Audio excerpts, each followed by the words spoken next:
Road దగ్గరనే ఉంది వీడు మావాడు, వీడు నేను ఒక 4-5 తీస్తున్నాము. కడీలు అయితే అక్కడ ఉన్నాయి. వీళ్ళైతే రోడ్ మీద నడుచుకుంటూ పోతూ ఉన్నారు. వాళ్ళకి బైక్ దగ్గర ఆటో లేదో ఏమో మరి.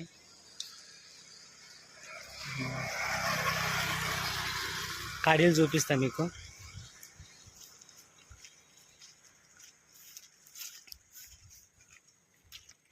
ఇదే కడీలు. ఇది ఒక్కటి 80 కిలోలు ఉన్నది. 80 కిలోలు.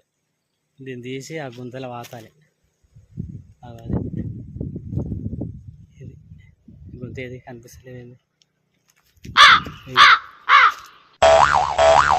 చూసారు కదా, ఇదే ఫ్రెండ్స్. రోడ్డు మీద మాత్రం ఇక బైక్లు అయితే మస్తు పోతూనే ఉన్నాయి. ఏడ తాత ఉన్నాడు, నీళ్ళు తీసుకొద్దామంటే తీసుకురాలేదు. చెట్టు కింద వస్తున్నాడు. ఆడ లాస్ట్కి నీళ్ళు అంటే నీళ్ళు తీసుకురా ఏ తాత.